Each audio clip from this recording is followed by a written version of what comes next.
আসসালামু আলাইকুম, সবাই কেমন আছেন? আশা করি ভালো আছেন। আজকে ছুটির দিনে সবাই বাসায়। সবাইকে মে দিবসের শুভেচ্ছা। সবাই কেমন আছেন? সবার জন্য শুভকামনা। আজকে আমি আপনাদেরকে দেখাচ্ছি লেয়ার মুরগি রান্না। লেয়ার মুরগিটা আসলে অনেকটাই শক্ত টাইপের হয়। যাই হোক, রান্নার জন্য আমি পেঁয়াজ এবং এখানে তেজপাতা দিয়ে দিয়েছি গরম তেলের মধ্যে। এখন আমি আদা এবং রসুন বাটাটা দিয়ে দিচ্ছি। রান্না আজকাল সবাই পারে, তবে এক একজনের রান্নার ধরন এক এক রকমের। তো আমি একটু পানি দিয়ে দিয়েছি যেন মশলাটা না পুড়ে যায়। এখন হলুদ গুঁড়ো, ধনে গুঁড়ো, একটু গরম মশলা এবং জিরে গুঁড়ো ফাঁকি দিয়ে দিলাম। সেই সাথে দিয়ে দিলাম একটু শুকনো মরিচের ফাঁকি। শুকনো মরিচের ফাঁকিটা খাবারের জন্য, শরীরের জন্য অস্বাস্থ্যকর হলেও খাবারটাকে সুন্দর করে।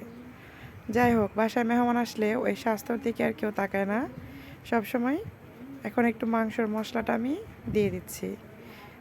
যে কথা বলতেছিলাম যে বাসায় মেহমান আসলে তখন আর কেউ স্বাস্থ্যসম্মতর কথা একটু কমই মনে করে, তো আমিও সেই কাজটাই করলাম। এখন আমি মশলাটাকে একটু কষিয়ে গোস্তটা দিয়ে দিচ্ছি।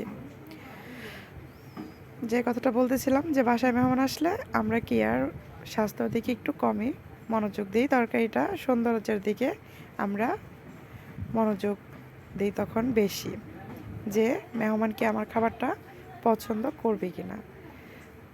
তার জন্য আজকে আমি আমার খাবারের সেই দিকটাই লক্ষ্য রেখে রান্না করলাম। আর লেয়ার মুরগিটা একটু ঝাল ঝাল না হলে ভালো লাগে না, এখানে হাড্ডি বেশি, গোস্ত কম।